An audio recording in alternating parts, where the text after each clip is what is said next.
All right, so a lot of people coming in and out, Aries. In the center, we have the Page of Cups. So Page of Cups can be in young energy, a childlike energy. Not necessarily, it doesn't always have to be a child. It can just be the energy of very youthful vitality that hits you in the heart, that is an emotionally driven. It can also be a message. So this month you could get a message that hits your heart space. And this message will resonate through the entire month. Sorry, I forgot to tell you what Page of Cups. There you go. And then crossing it, we have Temperance. So Temperance, balance. So this message that you could be getting, this youthful exuberance that could be that is surrounding you, could be conflicting the rest of the month, other things that are going on. So you're going to have to find the balance within this message, within this feeling of kind of the youth and the elder, like that kind of energy of joy.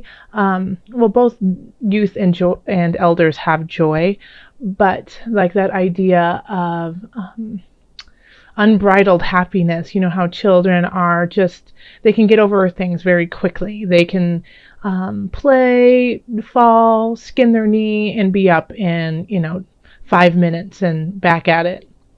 As with elders, there's a lot of contemplation. There's a lot of thought.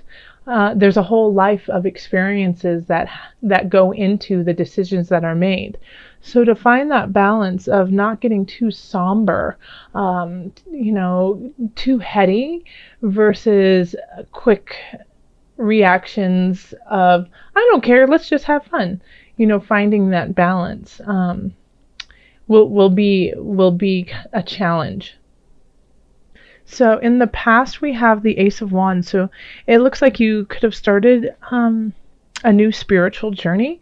Wands are fire. So fire, Aries, Sagittarius. Who am I missing? Aries, Sagittarius. I can't believe I'm missing my third one. Leo. So Aries, Sagittarius, Leo.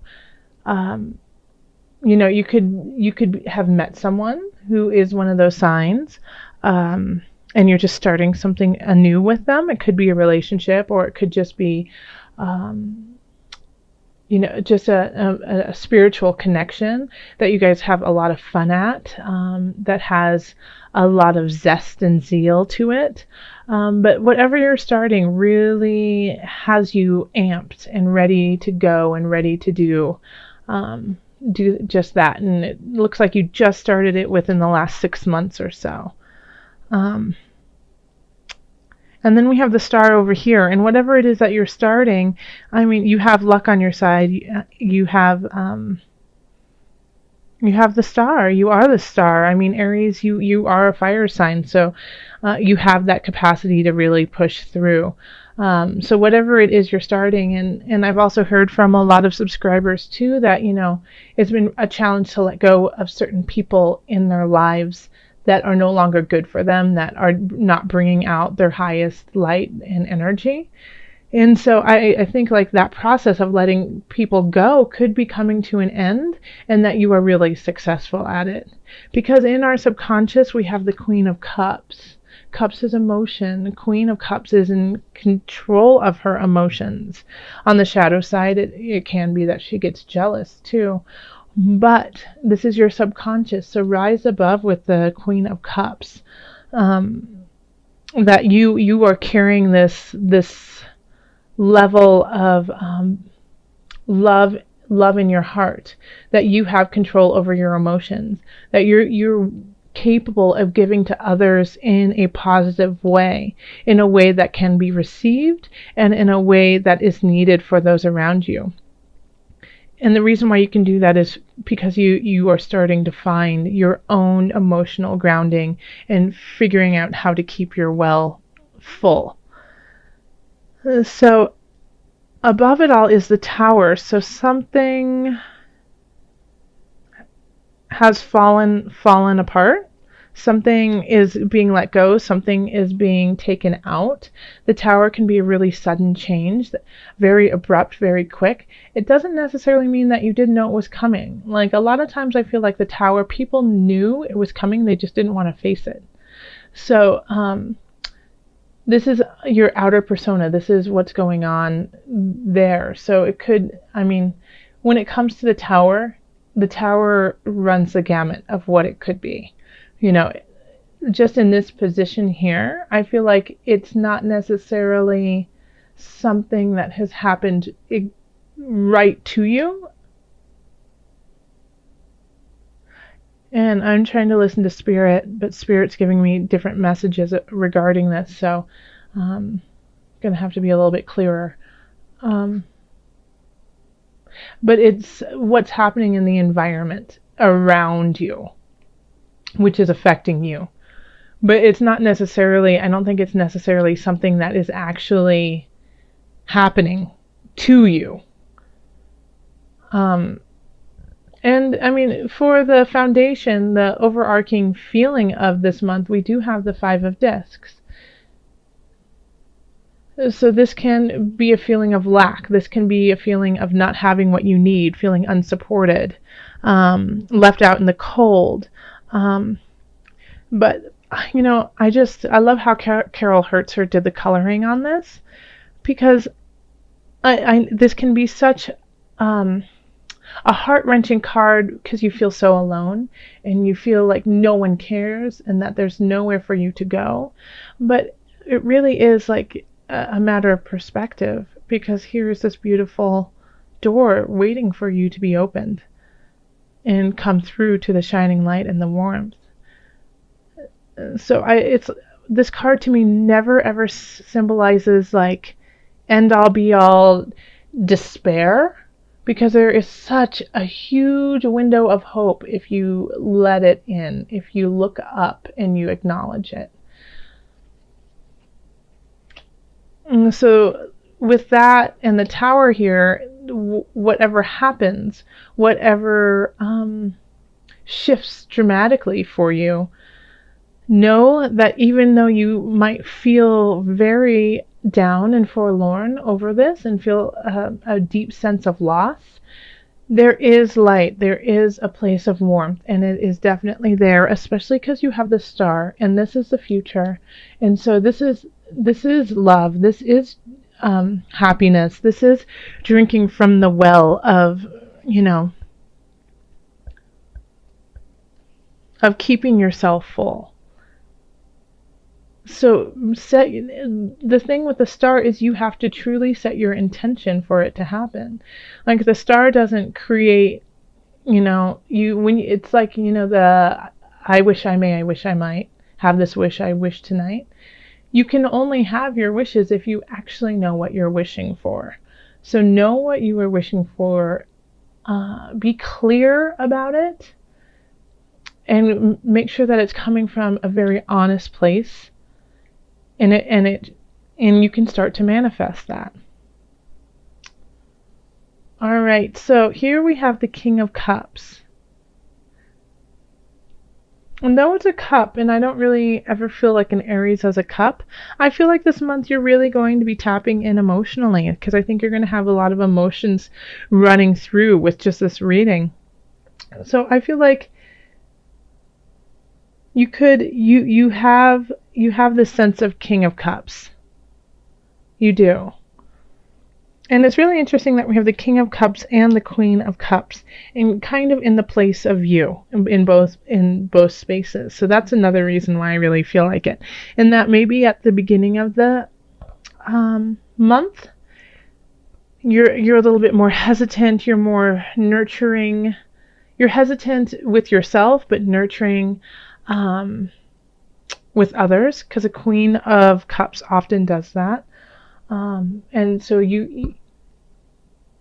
I feel like you might be giving more and more at the beginning of the month, and then you recognize that you have to, in order to stay in this position, you have to do self-care.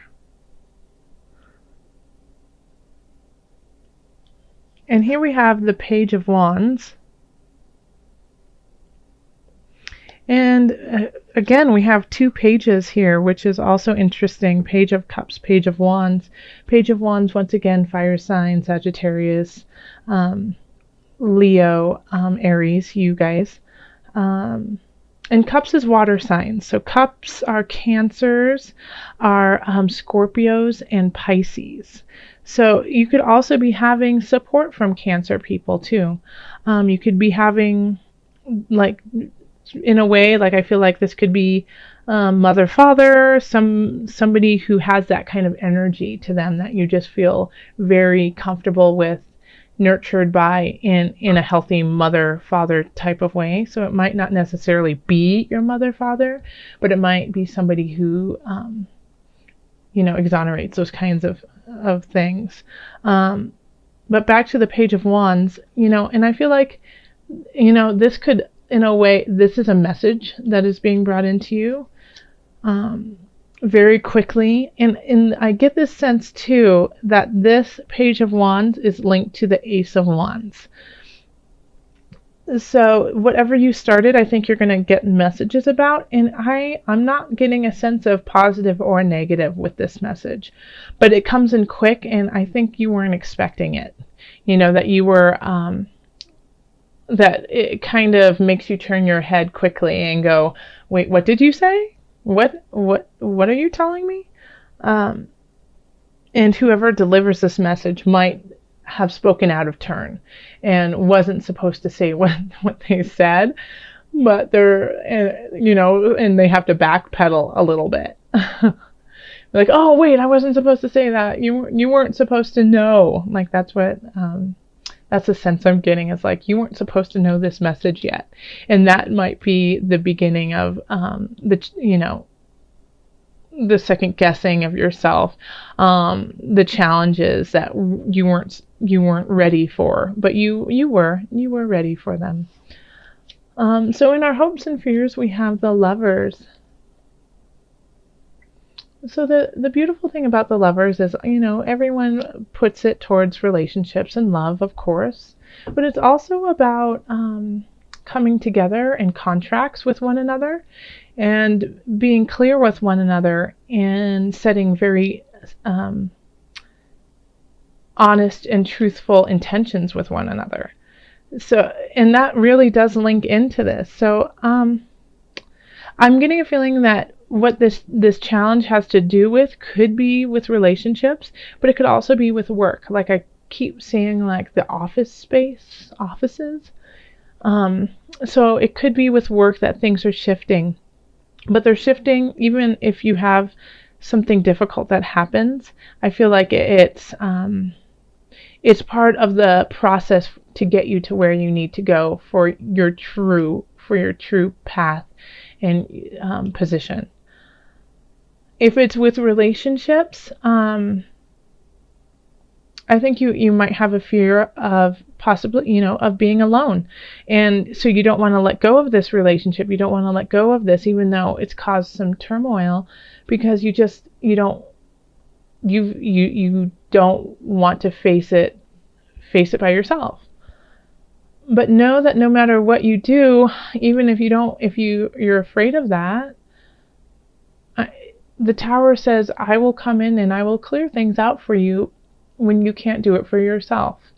So this is not vindictive. This is not mean. This is doing things that are really difficult, even though it might not feel that great. It's taking off the Band-Aid. It's, giving the shot. It's taking your medicine, whether it's all of those types of things that don't feel great, but sometimes are needed to heal you, to make you the healthy human that the universe needs you to be. And by doing this, it's going to take those troubled waters that you have been in certain regards to this situation, and lead you to a more positive and clear path. You just might not be able to see it quite yet. But keep paddling, keep pushing forward, keep going forth to the place that you know you need to go. Set that intention, because right here we definitely do have, in the future, the stars are shining brightly, sun is shining brightly. So this month, instead of doing my Mother Moon cards, we're going to do Angel Therapy by Doreen Virtue. And these cards are by Carol Hertzer. This is the Illuminated Tarot deck. I always have a link to her website, so you can go and look at her decks and purchase them there. And the thing that I do ask is that you just let her know that you saw it on my YouTube channel, so she just knows that we're sending her love over here in heart space. So we have Power Animal. Your animal spirit guide is a guardian to you and is helping you with this situation. Oh, so this is a wonderful meditation for you, Aries, because you are so full of vigor, and it's like I do love being around Aries people. Well, I love being around almost all of you, but Aries, you guys just have like this fire in your belly that is just always simmering, and I love to hear what you have to say. But this is a wonderful meditation for you. Your animal spirit guide is a guardian to you and is helping you with this situation. So it's recognizing that you're not alone, but meditate on an animal that you feel is close to you, that can give you the strength to carry on. And it's like in this one, there's a beautiful unicorn. But sometimes there's just an animal, and whether we like to believe it or not, we are animals. We are, and so we are connected to these different, to everyone and everything. So call on that animal spirit to kind of help you through this, to go forth, in that different way. Like if you're calling on your animals and you see a leopard, just leaping and bounding forward, sleek, ready, with a very clear focus going forward, so really just sit with yourself for a minute and think of that animal that really resonates with you. And in your time of strife, in your time of questioning the situation or questioning yourself, call on that animal to give you strength.